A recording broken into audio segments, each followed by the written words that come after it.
इसके बाद वह बालक अपने आश्रम पर आया और अपने पिता के गले से सांप देखकर उसे बड़ा दुख हुआ तथा वह धाड़ मारकर रोने लगा। विप्रवर शौनक जी समीक मुनि ने अपने पुत्र का रोना चिल्लाना सुनकर धीरे धीरे अपनी आंखें खोली और देखा कि उनके गले में एक बड़ा मरा सांप पड़ा है। उसे फेंक कर उन्होंने अपने पुत्र से पूछा, मेरा बेटा तुम क्यों रो रहे हो? उसने तुम्हारा अपमान किया है। उनके इस प्रकार पूछने पर बालक ने सारा हाल कह दिया। ब्राह्मण महर्षि समीक ने राजा के शाप की बात सुनकर अपने पुत्र का अभिनंदन नहीं किया। उनकी दृष्टि में परीक्षित सांप के जोग नहीं थे। उन्होंने कहा, ओह मूर्ख बालक, तूने बड़ा पाप किया। खेद है कि उनकी थोड़ी सी गलती के लिए तूने उनको इतना बड़ा दंड दिया। तेरी बुद्धि अभी कच्ची है। तुझे भगवत स्वरूप भगवान राजा का साधारण मनुष्यों के समान नहीं समझना चाहिए, क्योंकि राजा के दुस्सह तेज से सुरक्षित और निर्भय होकर रहकर ही प्रजा अपना कल्याण संपादन करती है। जिस समय राजा का रूप धारण करके भगवान पृथ्वी पर नहीं दिखाई देने उस समय चोर बढ़ जाएंगे और आरक्षित भेड़ों की समान एक क्षण में ही लोगों का नाश हो जाएगा। राजा के नष्ट हो जाने पर धन आदि चुराने वाले चोर जो पाप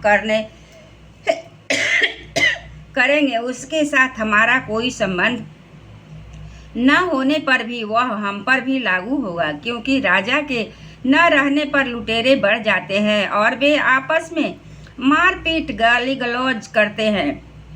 साथ ही पशु, स्त्री और धन संपत्ति भी लूट लेते हैं। उस समय मनुष्यों को वर्णाश्रम चार युक्त वैदिक आर्य धर्म लुप्त हो जाता है। धर्म, लोभ और काम वासना के विवश होकर आप लोग कुत्तों और बंदरों के समान वर्ण संकर हो जाते हैं। सम्राट परीक्षित तो बड़े ही यशस्वी और धर्म धुरंधर हैं। उन्होंने बड़े से अश्वमेध यज्ञ किए हैं और वे भगवान के परम प्यारे भक्त हैं। वे ही राजर्षि भूख प्यास से व्याकुल होकर हमारे आश्रम पर आए थे। वे सांप के जोग कदापि नहीं हैं। इस नासमझ बालक ने हमारे निष्पाप सेवक राजा का अपराध किया है। सर्वात्मा भगवान कृपया करके इसे क्षमा करें। भगवान के भक्तों भी बदला लेने की शक्ति होती है, परंतु वे दूसरों के द्वारा किए गए अपमान, धोखेबाजी, गाली गलौज, आक्षेप और मारपीट का कोई बदला नहीं लेते। महामुनि समीक को पुत्र के अपराध पर बड़ा पश्चाताप हुआ। राजा परीक्षित ने जो उनका अपमान किया था उस पर तो उन्होंने ध्यान ही नहीं दिया।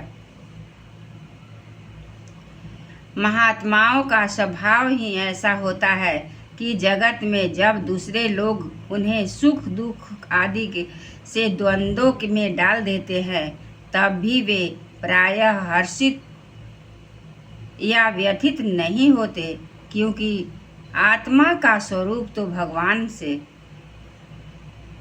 सर्वथा परे हैं। एक बार बोले वृंदावन बिहारी लाल की जय, श्री कृष्ण भगवान की जय।